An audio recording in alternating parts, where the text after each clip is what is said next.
Bir tabloya uzun süre baktığınızda, onun da size bakmaya başladığını hiç düşündünüz mü? Çoğu insan bunun yalnızca hayal gücünün bir oyunu olduğunu söyler. Gözlerin yorulur, zihin gördüğü şekilleri tamamlar ve cansız bir yüzün hareket ettiğini sanırsınız.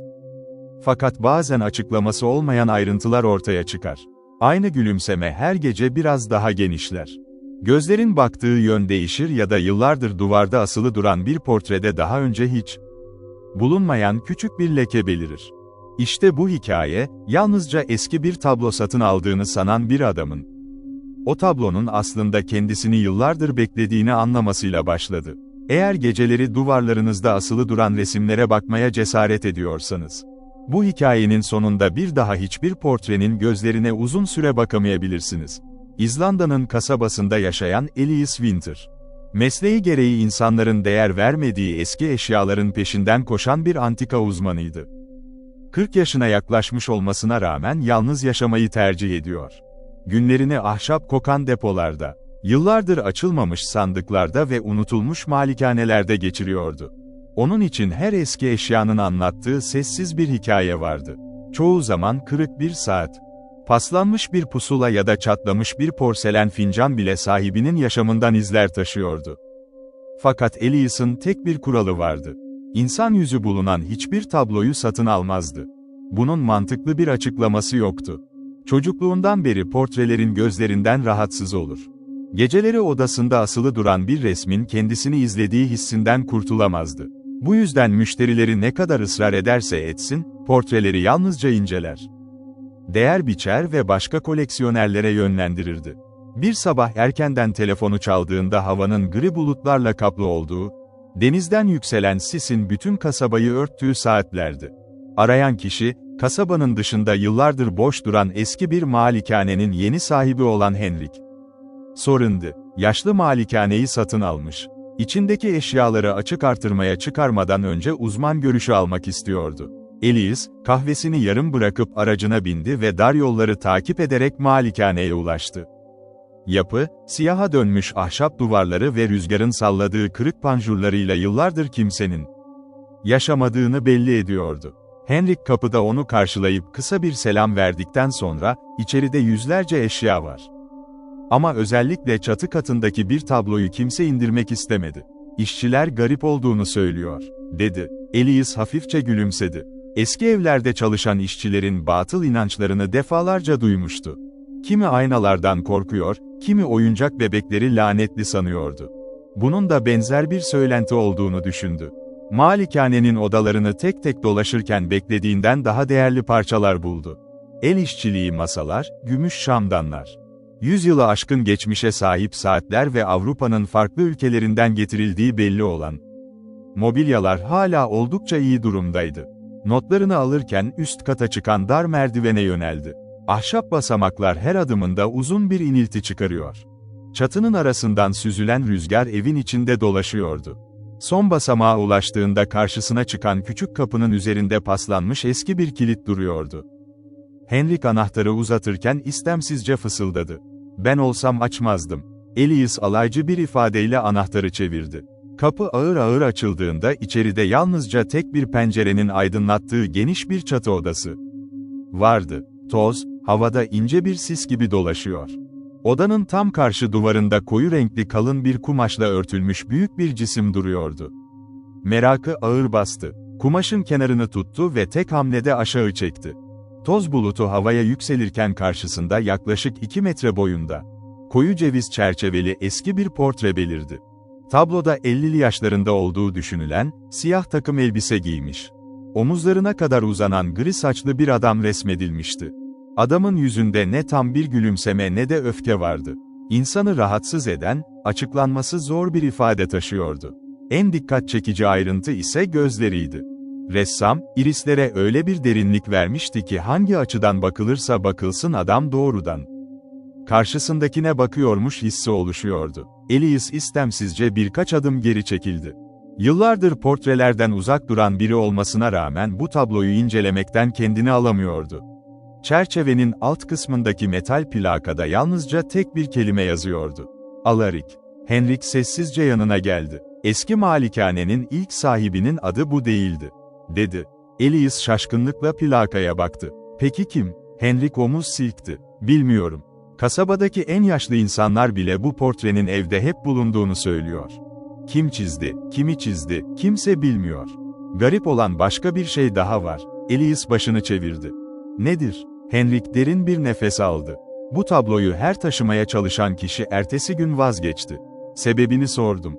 Hiçbiri aynı şeyi söylemedi. Biri gözlerinin hareket ettiğini gördüğünü söyledi. Diğeri geceleri birinin nefes aldığını duyduğunu. İçlerinden biri ise tablonun yer değiştirdiğine yemin etti. Elias bu hikayelere inanmadığını söylemek üzereydi ki dikkatini tuhaf bir ayrıntı çekti. Az önce tablodaki adamın sağ eli bastonun üzerinde duruyordu. Şimdi ise eli bastonun hemen yanında, parmakları hafifçe açılmış gibiydi. Birkaç saniye boyunca gözlerini kırpmadan tabloya baktı. Ardından kendi kendine güldü. Uzun yolculuk, loş ışık ve havadaki toz gözlerini yanıltmış olmalıydı. Yine de içindeki huzursuzluk giderek büyüyordu. Çerçevenin arkasını incelemek için tabloyu hafifçe öne eğdiğinde beklemediği bir şeyle karşılaştı. Ahşabın arka yüzeyine bıçakla kazınmış tek satırlık bir cümle vardı.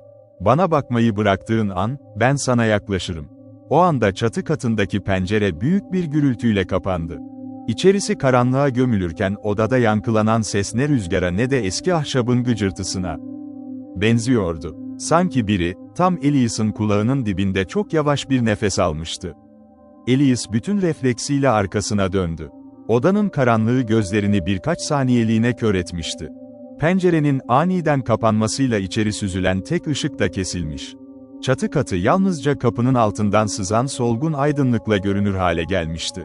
Arka tarafta kimse yoktu. Eski sandıklar, örümcek ağlarıyla kaplanmış raflar ve yıllardır el sürülmediği belli olan kırık mobilyalar olduğu yerde duruyordu. Fakat o nefesi gerçekten duymuştu. Kendi soluk alışverişini bastıracak kadar yakın, insanın ensesinde hissedeceği kadar gerçekti. Birkaç saniye boyunca hiç hareket etmeden dinledi. Sessizlik yeniden çökmüştü. Henrik de duyduğu sesten ürkmüş olacak ki kapıya doğru 2 adım geri çekildi.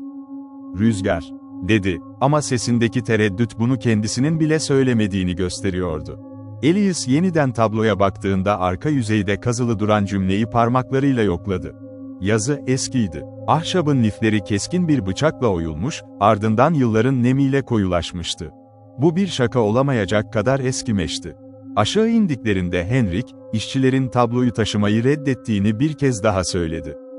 Elias bunun yalnızca kasaba efsanelerinin insan psikolojisi üzerindeki etkisi olduğunu anlattı. İnsan bir nesnenin uğursuz olduğuna inanırsa en sıradan ayrıntıları bile doğaüstü sanabilirdi.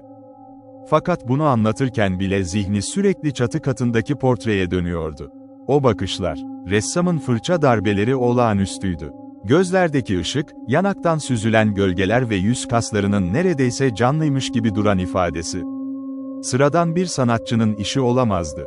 İçindeki uzman tarafı, yıllardır ilk kez bir portreyi satın almak istiyordu.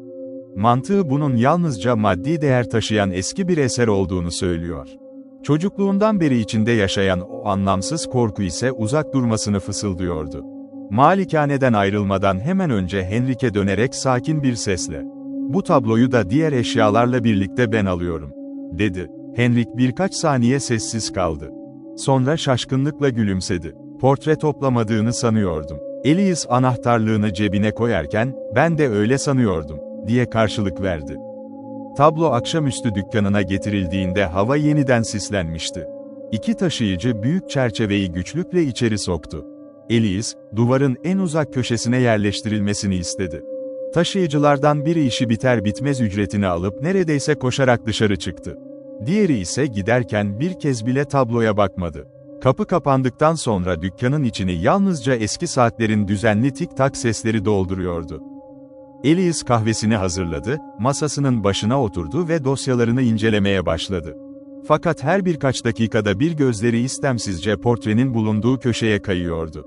Tablo aynı yerde duruyor, Alar için ifadesi hiç değişmiyor gibiydi.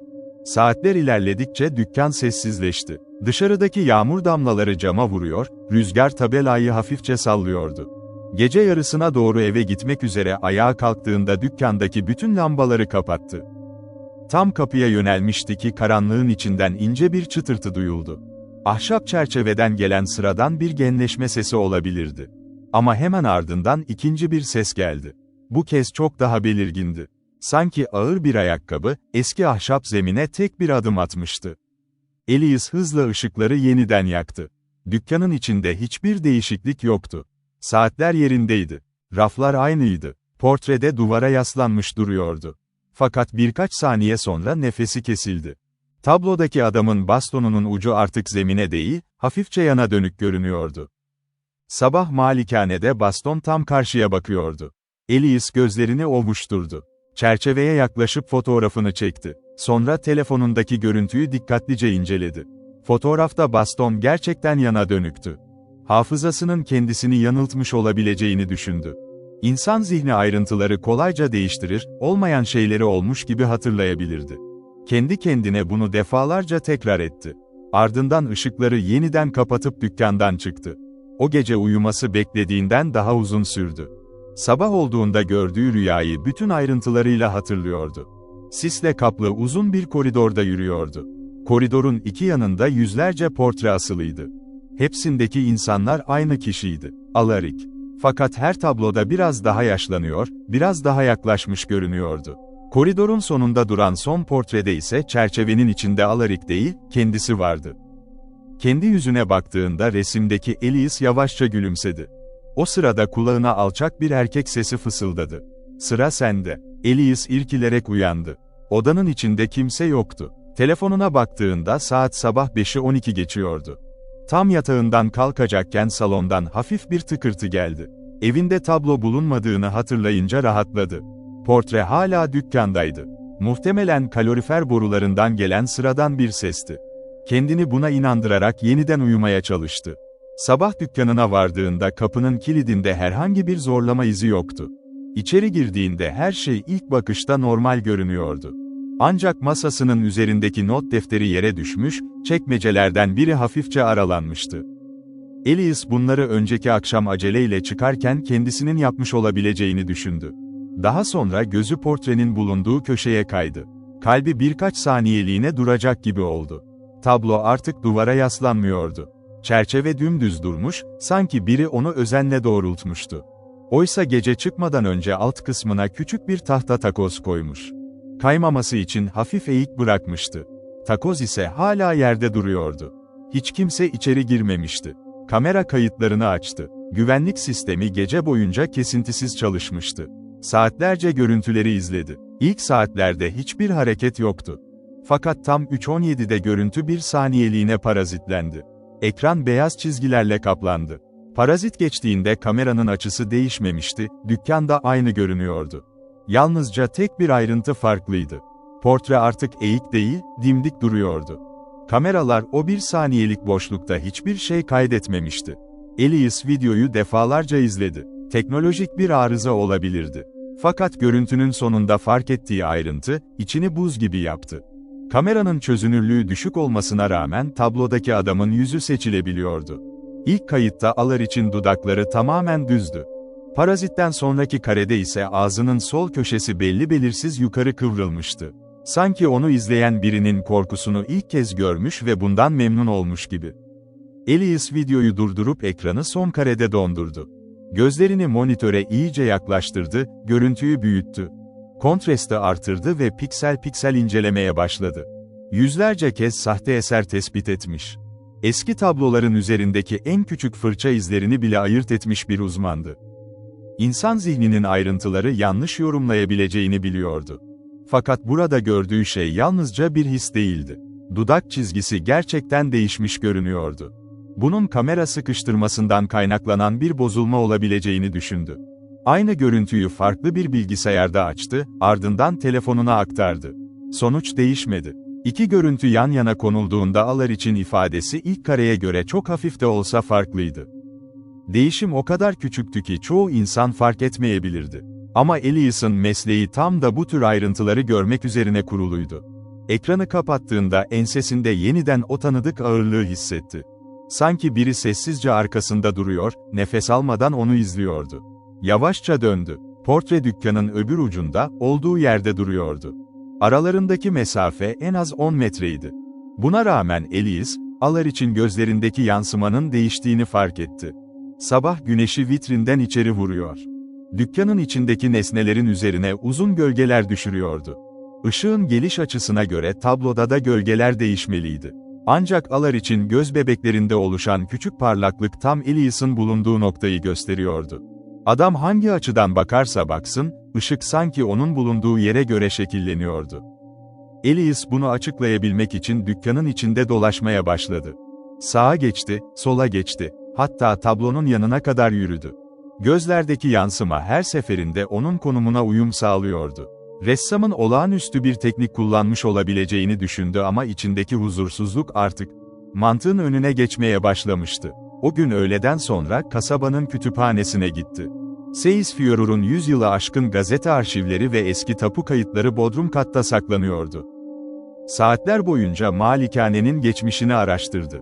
Malikanenin ilk kayıtları 180 yıl öncesine kadar uzanıyordu ancak ilginç bir ayrıntı vardı.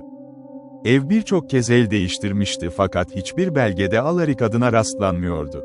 Buna karşılık farklı yıllarda aynı adrese ait garip olaylar kayıt altına alınmıştı. Bir gazetede, malikanede çalışan hizmetçi kayboldu. Yazıyordu. Başka bir haberde ev sahibi hiçbir iz bırakmadan ortadan kaybolmuştu. Daha sonraki yıllarda evi satın alan bir tüccarın akıl sağlığını yitirerek kasabadan kaçtığı belirtiliyordu. Olayların arasında onlarca yıl vardı ama hepsinin ortak noktası aynıydı. Hiçbiri açıklanamamıştı. Elias sayfaları çevirmeye devam ederken yaşlı kütüphaneci Liv Anderson sessizce yanına geldi. Masadaki belgeleri görünce yüzündeki ifade değişti. "O evi mi araştırıyorsun?" diye sordu. Elias başını salladı. Liv birkaç saniye sustu, sonra alçak sesle konuştu. "Annem bana çocukken o evden bahsederdi. Kasabada yaşlılar, içeride asılı duran bir portrenin hiçbir zaman satılamadığını söylerdi." Elias dikkatle kadına baktı. "Portreyi tanıyor musunuz?" Liv derin bir nefes aldı. "Hayır. Çünkü kimse uzun süre bakmaya cesaret edemezmiş. Ama annemin anlattığı başka bir şey vardı." Elias öne eğildi. Liv'in sesi neredeyse fısıltıya dönüştü. "Derlerdi ki o tablo bir ressam tarafından yapılmadı. Adam kendi portresini kendisi çizdi. Fakat resim bittiği gün ortadan kayboldu. Cesedi hiçbir zaman bulunamadı." Elias istemsizce gülümsedi. "Kasaba efsanesi." Liv omuz silkti. "Belki öyledir. Ama annem her zaman aynı cümleyi tekrar ederdi. Bir gün o portrenin gözleri seni tanırsa, artık sen de onu tanımaya başlarsın." Kütüphaneden ayrıldıktan sonra hava erken kararmıştı. Sis yeniden denizden yükseliyor, sokak lambalarının etrafında beyaz halkalar oluşturuyordu. Elias dükkanın önüne geldiğinde içeride ışığın yandığını gördü. Kalbi hızlandı. Sabah çıkarken bütün lambaları kapattığından emindi. Anahtarı titreyen parmaklarla kilide soktu, kapıyı sessizce açtı. İçeri girdiğinde dükkan bomboştu. Hiç kimse yoktu. Lambalar gerçekten yanıyordu ama bunun dışında her şey ilk bakışta normal görünüyordu. Derin bir nefes aldı. Muhtemelen çıkarken bir anahtarı açık unutmuştu. Tam sigorta panosuna yönelirken ayağının altında ince bir kağıt hışırdadı. Eğilip yerden aldı. Eski, sararmış bir kağıttı. Kenarları yıpranmıştı ve üzerinde mürekkeple yazılmış tek bir cümle bulunuyordu. "İlk gece seni gördüm." Elias'ın yüzü bembeyaz kesildi. Bu not sabah burada değildi. Dükkanın kapısı kilitliydi. Kameralar çalışıyordu. Hemen kayıtları açtı. Gün boyunca kimse içeri girmemişti. Görüntüler kesintisiz devam ediyordu. Fakat saat 18:42'de yine aynı parazit oluşmuştu. Bu kez yalnızca yarım saniye sürmüştü. Parazit bittiğinde yerde duran sarı kağıt görüntüde belirmişti. Ne içeri giren biri vardı ne de notu bırakan bir el. Kağıt sanki boşluğun içinden ortaya çıkmıştı. Titreyen elleriyle notu masaya bıraktı. Tam o sırada dükkanın arkasındaki eski aynadan hafif bir yansıma gördü. Reflekse dönüp baktığında hiçbir şey yoktu. Sonra istemsizce aynaya tekrar göz attı. Bu kez kanı dondu. Aynanın içinde, dükkanın diğer ucundaki portrenin bulunduğu köşe görünüyordu. Fakat yansıma gerçek görüntüyle aynı değildi. Gerçekte Alaric tablonun içinde dimdik duruyordu. Aynadaki yansımadaysa bastonunun ucunu yere bırakmış, başını çok hafif yana eğmişti. Ve ilk kez, dudakları kıpırdıyordu. Sanki camın arkasından tek bir kelime söylemeye çalışıyordu. Elias hızla arkasını döndü. Portre yine hareketsizdi. Aynaya baktığında ise dudaklar artık duruyordu. Ancak aynanın alt kısmında, gerçek dükkanda bulunmayan yeni bir ayrıntı vardı. Portre çerçevesinin hemen önünde, gölgelerin arasında silik bir insan şekli duruyordu. O silüet, Elias'ın kendi silüeti değildi. Çünkü gölge, ona değil, doğrudan portrenin içindeki adama bakıyordu. Ve sanki yavaş yavaş çerçevenin içine doğru çekiliyordu. Elias bir adım geri çekildiğinde aynadaki silüet de aynı anda hareket etti. Fakat hareket yönü aynı değildi. Elias geriye doğru giderken silüet çerçeveye biraz daha yaklaştı. O an bunun yalnızca bir yansıma olmadığını anladı. Aynanın gösterdiği şey dükkanın bulunduğu an değildi. Sanki birkaç saniye ya da birkaç dakika sonra yaşanacak bir görüntüyü gösteriyordu. Nefesini tutarak yeniden aynaya baktı. Silüet artık portrenin tam önünde durmuştu. Alarich'in yüzündeki ifade ilk kez belirgin biçimde değişmişti. Dudaklarının iki köşesi yukarı kalkmış. Gözlerinde neredeyse insanı küçümseyen bir memnuniyet belirmişti. Ardından çerçevenin içindeki sağ eli yavaşça havaya kalktı. Elias refleksle gerçek tabloya döndü. Portre kıpırdamıyordu. Tekrar aynaya baktığında ise el yeniden bastonun üzerindeydi. Her şey eski haline dönmüştü. Aynanın camına yaklaştığında kendi yansımasının yüzünün solgunlaştığını fark etti. Elini cama dokundurduğu anda buz gibi bir soğuk parmaklarının içine işledi. Yaz ortasında çalışan bir dükkanın aynası bu kadar soğuk olamazdı. O gece dükkanda kalmaya karar verdi. Korkusunun kaynağını anlamadan oradan ayrılmayacaktı. Rafların arasına eski bir kamp yatağı kurdu, kahvesini hazırladı ve kameraları yeniden çalıştırdı. Bu kez yalnızca güvenlik kameralarına güvenmedi. Telefonunu portrenin tam karşısına yerleştirdi. İkinci bir kamerayı tavana sabitledi ve üçüncü cihazı da aynaya çevirdi. Eğer gerçekten bir şey oluyorsa bunu kaydedecekti. Saatler ağır ağır ilerledi. Eski duvar saatinin sarkacı düzenli biçimde sallanıyor. Dışarıdaki yağmur zaman zaman şiddetleniyordu. Gece yarısını geçtiğinde göz kapakları ağırlaşmaya başlamıştı. Tam o sırada dükkanın içindeki bütün saatler aynı anda durdu.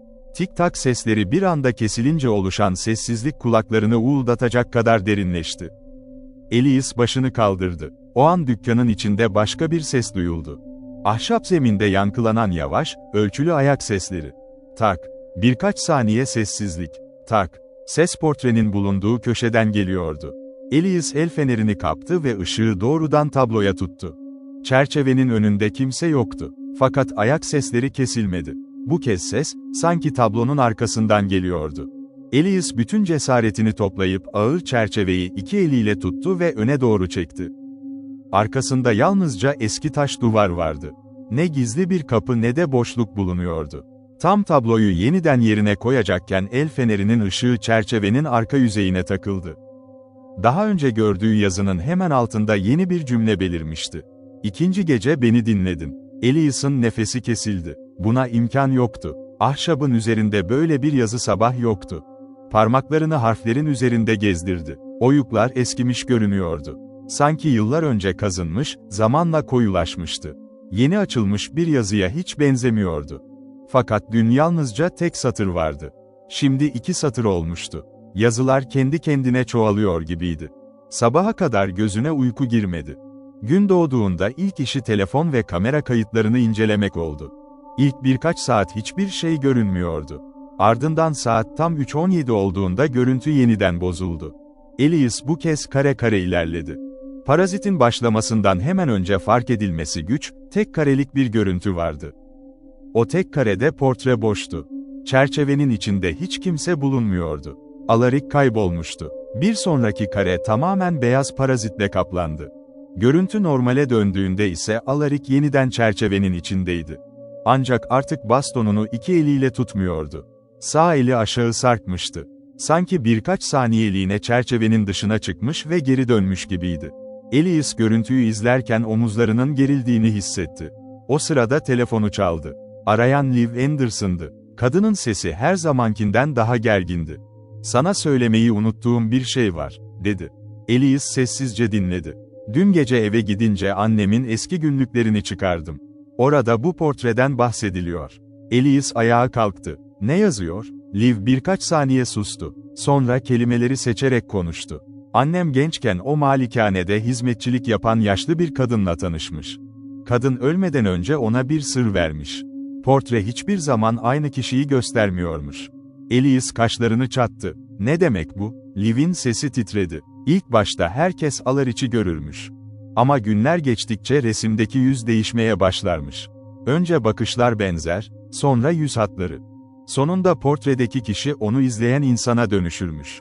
Elias istemsizce portrenin bulunduğu köşeye baktı. Kalbi hızlandı.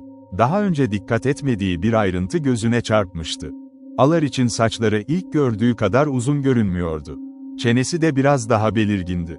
Bunu yalnızca zihni mi uyduruyordu, yoksa gerçekten bir değişim mi vardı? Hemen ilk gün malikanede çektiği fotoğrafı açtı. Sonra canlı tabloyla yan yana karşılaştırdı. Fark çok küçüktü ama inkar edilemeyecek kadar açıktı. Burun kemeri değişmişti. Kaş çizgisi hafifçe yükselmişti. En korkuncu ise gözlerdi. İlk gün griye çalan gözler şimdi Elias'ın kendi göz rengini andıran soluk maviye dönmeye başlamıştı. Telefon hala kulağındaydı. Liv fısıldar gibi devam etti. Günlükte son bir cümle daha var. Annem bunun anlamını hiç çözememiş. Elias, eğer portrede kendini görmeye başlarsan, artık çok geç kalmışsındır. Tam o anda dükkanın bütün lambaları aynı anda söndü. Dışarıdaki gök gürültüsü binayı sarsarken içerisi zifiri karanlığa gömüldü. Elias el yordamıyla masadaki el fenerine uzandı. Düğmeye bastı ve ışığı doğrudan portrenin üzerine çevirdi. Çerçeve hala yerindeydi. Fakat bu kez içinde duran adam, Alaric değildi. Portrede, aynı siyah takım elbisenin içinde, korkuyla donup kalmış Elias Winter duruyordu. Yüzünde, tam o anda el fenerini tutan gerçek Elias'ın ifadesi vardı. Ve çerçevenin içindeki Elias, yavaşça dudaklarını aralayarak tek bir cümle söyledi. Ben çıkmayı başardım. Portreden yükselen o fısıltı dükkanın içinde yankılanırken Elias el fenerini düşürdü. Metal gövde ahşap zemine çarpıp yuvarlandı. Işık huzmesi rafların arasında dolaşarak tavana vurdu ve birkaç saniye boyunca dükkanın içi titreyen gölgelerle doldu. Elias yeniden el fenerini aldığında portredeki yüz hala kendisindi. Fakat içeride duran adam korkmuş görünmüyordu.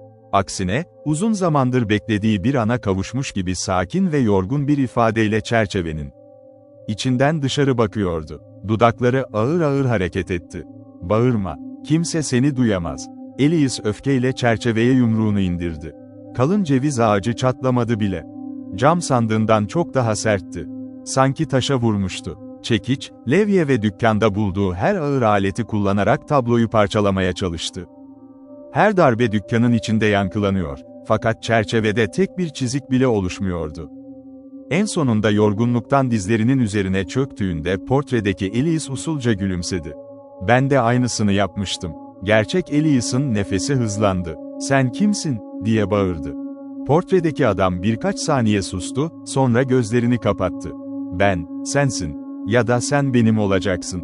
Elias öfkeyle başını salladı. Saçmalama. Çerçevenin içindeki adam devam etti. Yıllar önce ben de bu dükkanda duruyordum. Ben de bu sözlere inanmadım. Ben de tablonun yalnızca eski bir sanat eseri olduğunu düşündüm. İlk gece gözlerini fark ettim.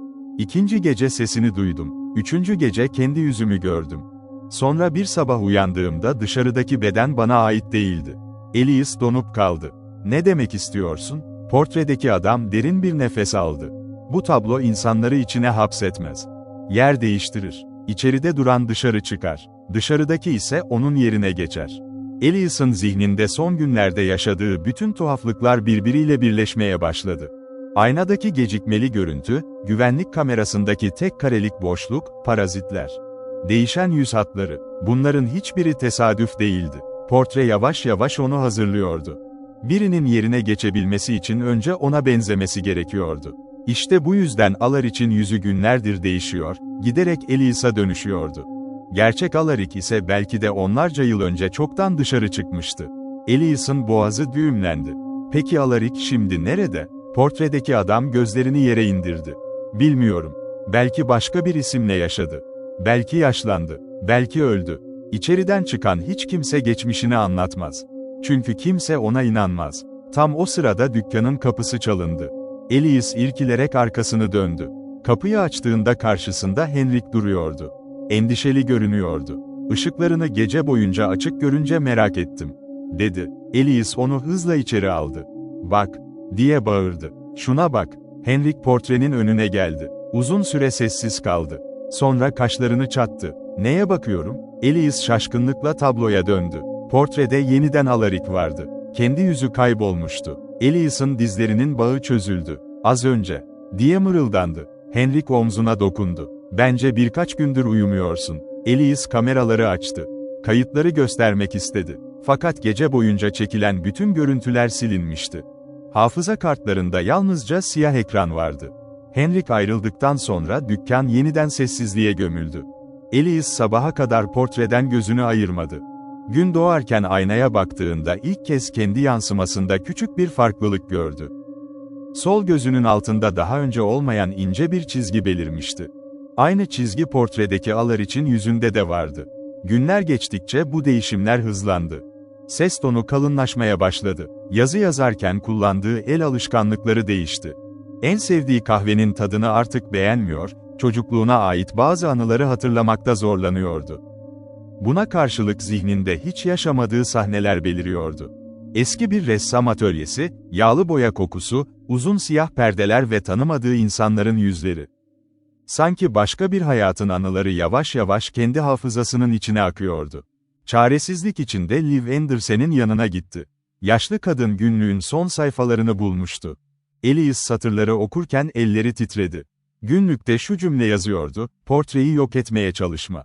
Onu yakma, onu gömme. Çünkü çerçeve yalnızca bir kapıdır. Kapıyı kırarsan içeridekini serbest bırakırsın. Kurtuluşun tek yolu, hiçbir zaman son değişimi tamamlamamasına izin vermemektir." Elias sayfayı çevirdi. Devamı yoktu. Son cümle yarıda kesilmişti. Mürekkep bir anda bitmiş gibiydi. O gece Elias son bir karar verdi. Portreyi kasabadan kilometrelerce uzaktaki eski bir deniz fenerine götürdü. Fırtına kıyıyı dövüyor, dalgalar kayalara çarpıyordu. Ağır tabloyu fenerin en üst katına çıkardı. Çerçevenin karşısına geçti ve ilk kez korkmadan gözlerinin içine baktı. "Ne istiyorsun?" diye sordu. Bu kez cevap gecikmedi. Alaric'in dudakları hiç ses çıkarmadan hareket etti. Elias kelimeleri okuyabiliyordu. Hatırlanmak. Tam o anda Elias gerçeği anladı. Portre bir lanet değildi. Unutulmayı reddeden bir adamın çaresizliğiydi. Ressam Alaric, ölmekten değil, tamamen silinmekten korkmuştu.